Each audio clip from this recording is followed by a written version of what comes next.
National Chief, appreciate you taking some time for us here today. Can you tell us a little bit about why you've decided to run for re-election?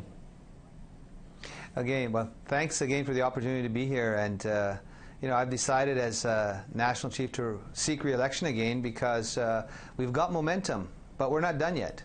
And what I mean by that is we've got $17 billion that we've advocated for over 7 fiscal years, which is more money than Kelowna, which was only $5 billion over 10 years.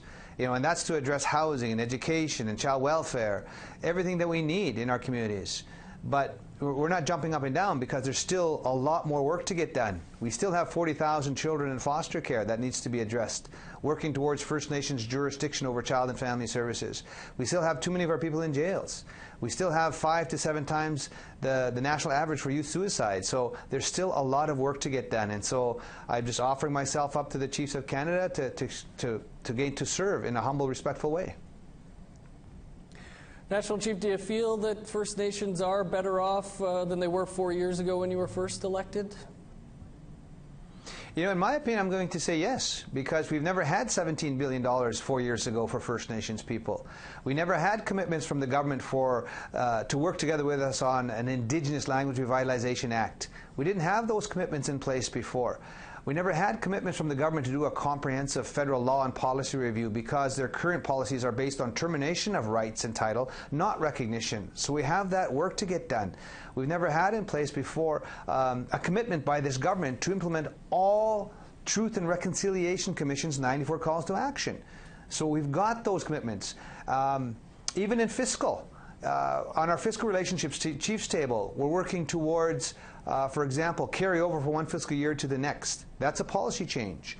We're also working with 100 First Nations can look at 10-year funding now, and we're starting to get in place, and hopefully we'll see, a new fiscal relationship with the Crown for our First Nations that are based on total population on and off reserve, that meets the needs, that focus on treaty-based funding, but more importantly, a percentage of land and resource wealth that we're sharing with everybody else in Canada. So a new fiscal framework is being worked on. So, like I say, we've got momentum, but we're not there yet.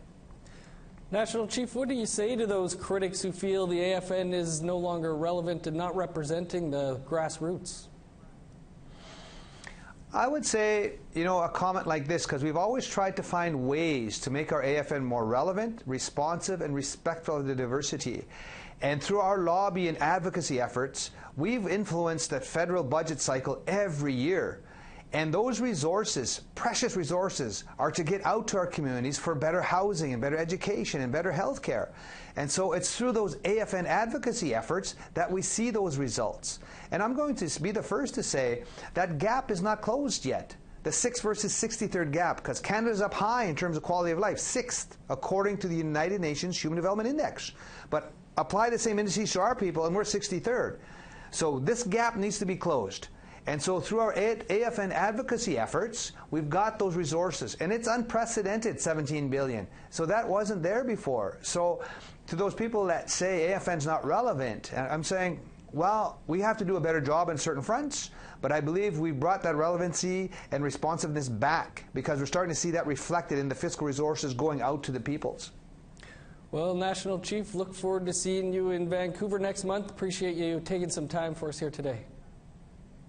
Thanks for the opportunity.